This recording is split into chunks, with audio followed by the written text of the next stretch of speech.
make it look a little bit more like an English countryside or European village. And how I got the idea is there was nothing in here. This was completely empty, no floors. Outside, there was no cars, but the walls were painted. And when I walked to this spot, I looked out through, and they had just put the two windows in, put all these windows in. I looked out the two windows, and it's amazing. You can see both of those where now the murals are, both walls, and they were blank. I said, this will never do, because it's not very interesting. I mean, you look out there, you see blank walls. So then I decided we'll do two murals. And I got with Mike, my artist, and on the one mural, I told him to put countryside scene with maybe a couple of my cars in it. And then on the other one, I wanted the casino at Monte Carlo, because I knew we could put some of my cars in with that.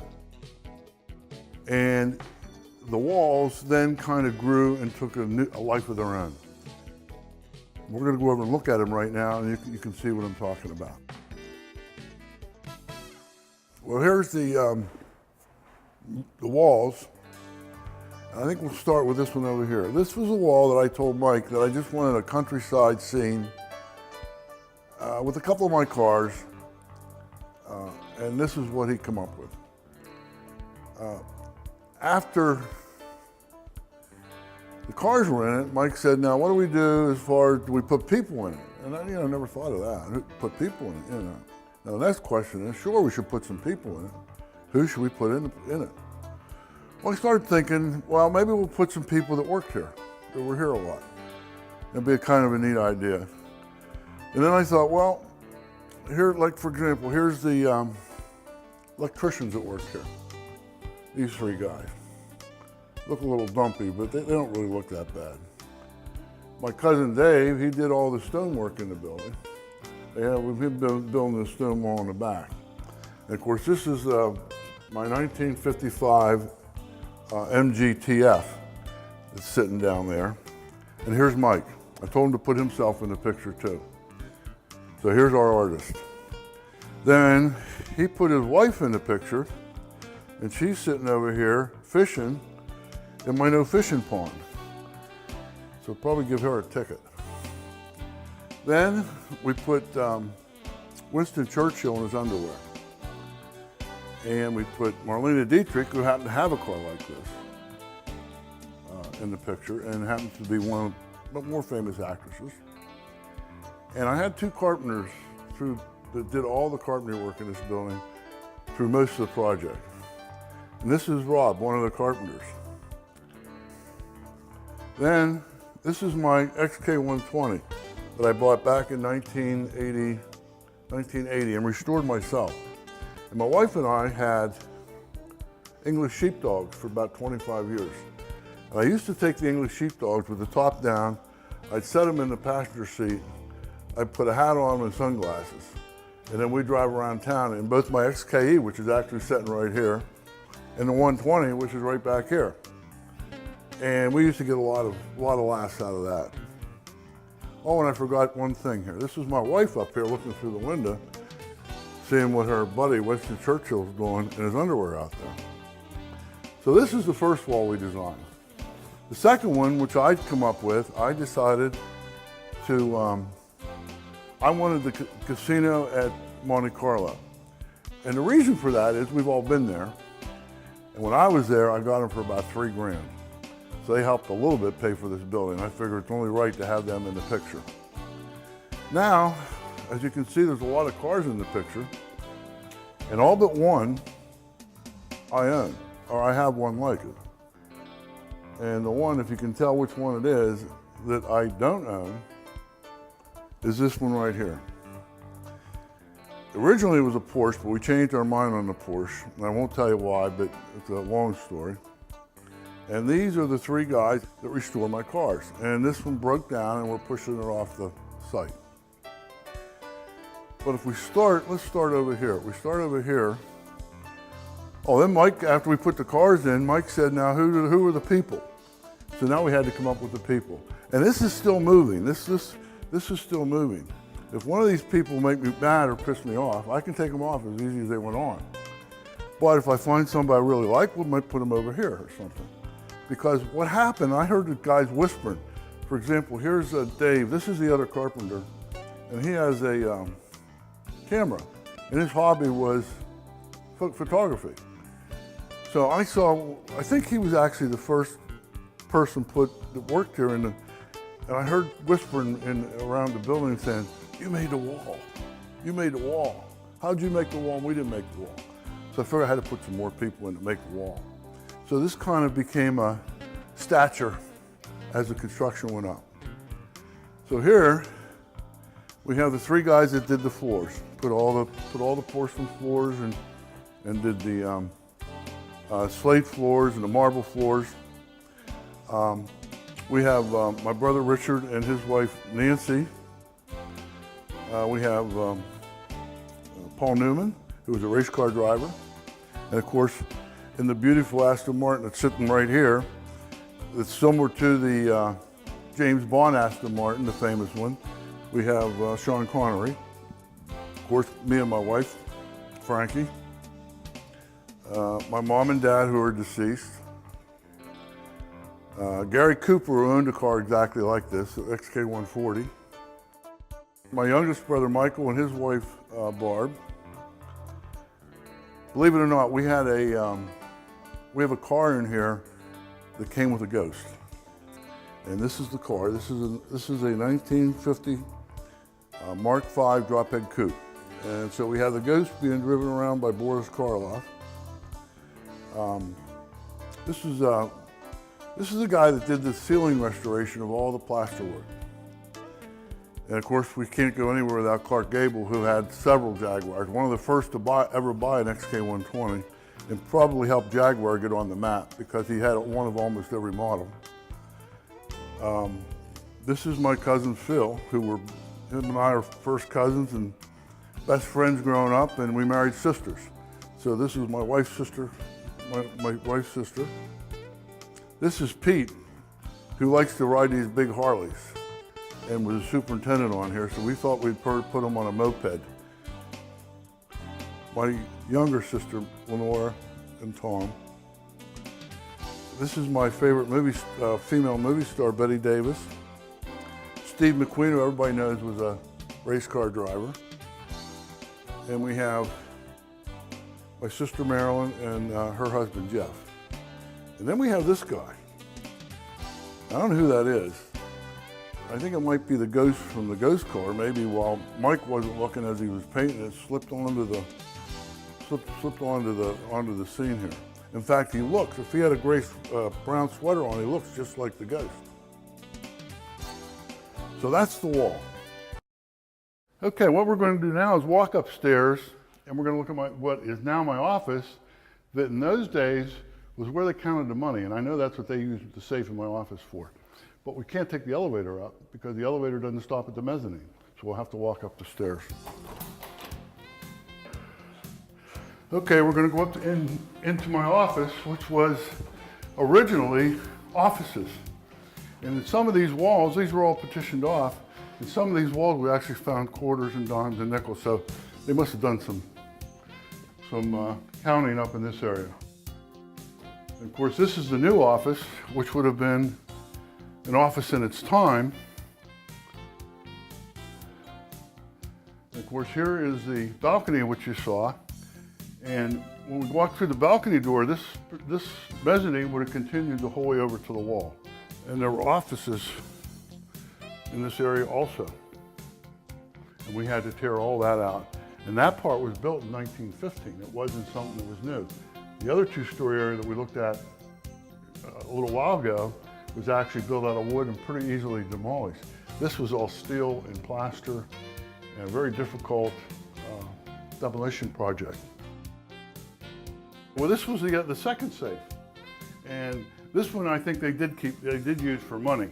And of course we put I'm putting my secret stuff in here right now. It's mostly just clothing, but when I get secret stuff, I'll put it in here.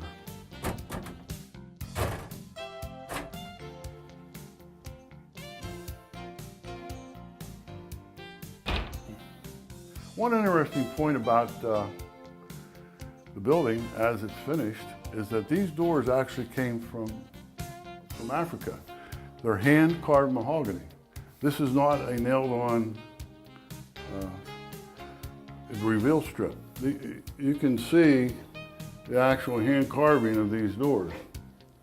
And all the doors except for the front door and the pub door came from Africa and were handmade, and they're very heavy. Even this door here, which is the French door going out to the balcony, is handmade mahogany. And all the other mahogany doors, except for the two I mentioned, are the hand carved. To go along with the hand carved mahogany doors, we have mahogany railings, both in the balcony up there and around this little bump in the floor and over here. And we think it made it very nice to match the original mahogany doors. And now we're going into Lenny's restoration shop. This is where we restore the cars. This floor was used at some time in the past, I think prior, maybe not for a number of years, but it was used to make computer games. And there were very few partitions in here. So we didn't have a whole lot of demolition to do here. We had a lot of patching of the floors to do. This whole section here was all eaten out. Somebody had poured acid or had acid on it, had eaten out the floor, and we had to restore that. But basically, we probably spent a couple of days tearing out all the partitions. When we did that, we actually painted the floor and the ceiling before we put any of our new partitions back. So basically, this was a pretty easy demolition, and this is now our restoration shop. The only partitions that were really in here, the only areas that were left after we tore out the minor partitions that they had put in, was the stairwell back in this corner over here, and of course the elevator, which is here. So we had those two areas, and then the stairwell that we just come up. Those were basically the only partitions that were left, and then the rest of this we have made into our restoration shop. And you can see today we're doing a little restoration. We've seen the elevator before Lenny. Now we're going to see the elevator after Lenny.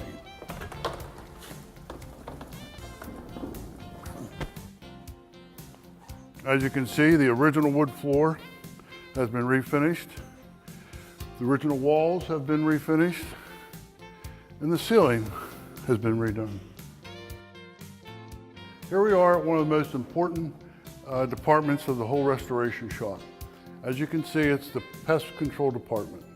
And it's run by Aston and Martina. And we can see Aston down there, and we can see Martina over here. And you know, when I tell people that, the first reaction for them is to laugh. But, you know, most of my cars all have leather interiors. One mouse in a leather car can do $10,000 damage. So this is a very important department, not just for show. Now, one little thing about what happened here is when we originally named Aston Martina, it was Aston and Martin. But when we took them to the vets to get them fixed, we found out Martin was Martina. So now we have Aston and Martina. And they do a very good job. And they work 24 hours a day.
Well, I'm finally finished. Now I have a new quest. Go out and find beautiful cars to fill up this beautiful building.